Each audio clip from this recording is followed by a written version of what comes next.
Meet and fish চ্যানেলে সবাইকে অনেক স্বাগত। আজকে নিয়ে আসলাম আপনাদের কাছে আরও একটা নতুন রেসিপি। আজকের রেসিপি হলো পুঁই শাক দিয়ে কীভাবে বিয়ে বাড়ির মতন বা অনুষ্ঠান বাড়ির মতন ছ্যাঁচড়া তৈরি করা যায়। তো চলুন আমার এই পুঁই ছ্যাঁচড়া রেসিপিটি দেখার জন্য আমার এই ভিডিওটি প্রথম থেকে শেষ পর্যন্ত ফলো করুন। দেখে নিই আমার এই পুঁই ছ্যাঁচড়া তৈরি করার জন্য কী কী লাগছে। পুঁই ছ্যাঁচড়া তৈরি করার জন্য আমি প্রথমেই নিয়ে নিয়েছি একটা মাছের মাথা, সেটাকে দুভাগে ভাগ করে নিয়েছি। এখন এই মাছের মাথাটাকে নুন এবং হলুদ দিয়ে মাখিয়ে রাখব।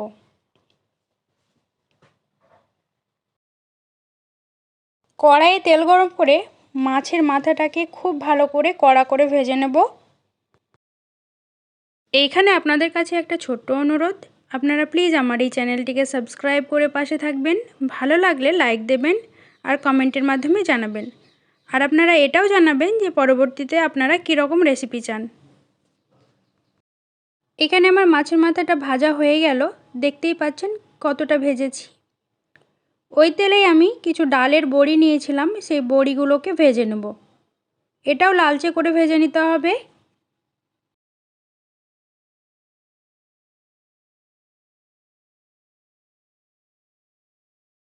এখন আমি এতে একটা পেঁয়াজ কেটে রেখেছিলাম, সেই কাটা পেঁয়াজগুলো ওই তেলেই দিয়ে দিলাম।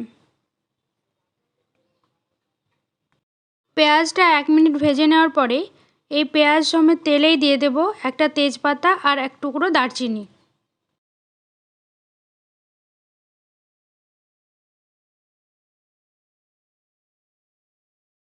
এখন আমি দিয়ে দিচ্ছি হাফ টেবিল চামচ আদা এবং রসুনের বাটা।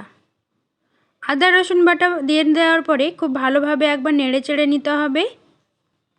পেঁয়াজটা একটু নরম হয়ে আসলে দিয়ে দেব হলুদ গুঁড়ো আর দিয়ে দেব পরিমাণ মতন লবণ।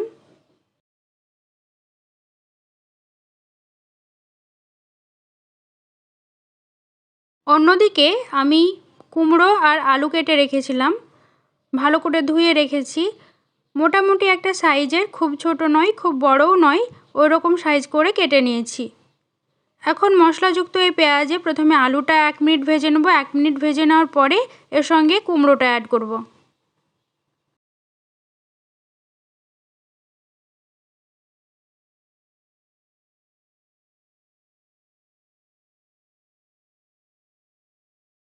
আলু এবং কুমড়োটা 2 থেকে 4 মিনিট কষিয়ে নেওয়ার পরে দিয়ে দিচ্ছি জিরে এবং ধনে পাউডার, একসঙ্গেই গুঁড়ো করে রেখেছিলাম। এখন খুব ভালোভাবে এটা মিশিয়ে নিতে হবে। ভালো করে নাড়াচাড়া করে নেওয়ার পরে এটা 10 মিনিটের মতন ঢেকে আমি রান্না করব। আপনারা চাইলে জলের ব্যবহার করতে পারেন, আমি এখানে জলের ব্যবহার করছি না, কারণ কুমড়ো থেকেই জল বেরিয়ে যাবে অনেকটা। 10 মিনিট পরে আমি ঢাকাটা তুলছি। দেখতেই পাচ্ছেন কুমড়ো থেকে অনেকটা জল বেরিয়েছে, কারণ আমি একেবারেই লো হিটে রান্না করেছিলাম। আর এদিকে নিয়ে নিয়েছি পুঁই শাক। পুঁই শাকগুলোকে আমি কেটে রেখেছিলাম, কেটে ধুয়ে রেখেছি। আপনারা চাইলে এখানে পুঁই শাকের ডাঁটাটাও ইউজ করতে পারেন, তবে আমি খুব একটা ডাঁটা ইউজ করিনি। পুঁই শাকটা দিয়ে দিলাম কুমড়ো এবং আলুর মধ্যে।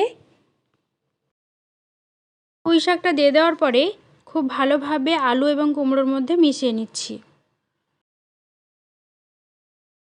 এখন আমি এখানে ব্যবহার করব যে বড়িটা আমি ভেজে রেখেছিলাম, তবে এখানে গোটা বড়িটা ব্যবহার করছি না, আমি এই বড়িগুলোকে, ভাজা বড়িগুলোকে হাতে ভেঙে নিলাম।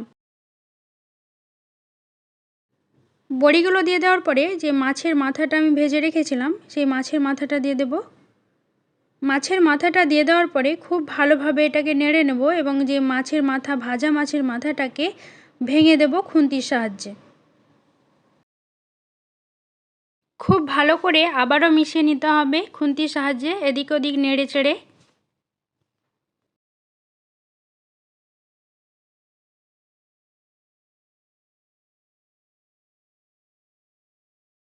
এখানে কয়েকটা কাঁচা লঙ্কা আমি মিডল থেকে ছিঁড়ে দিয়ে দিলাম। কাঁচা লঙ্কাটা দিয়ে দেওয়ার পরে ঢাকা দিয়ে আবারও 7 মিনিট অল্প আঁচে রান্না করে নেব।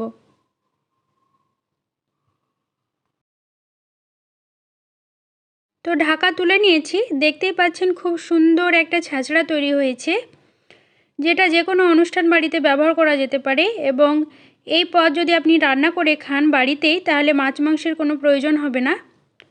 এখন এতে সামান্য একটু ঘি অ্যাড করে একটু নেড়েচেড়ে সার্ভ করে নেব গরম ভাতের সঙ্গে। আপনারা যারা আমার এই ভিডিওটি প্রথম থেকে শেষ পর্যন্ত দেখলেন তাদেরকে অসংখ্য ধন্যবাদ। আপনারা ভালো থাকবেন, সুস্থ থাকবেন। দেখা হবে পরের কোনো রেসিপিতে।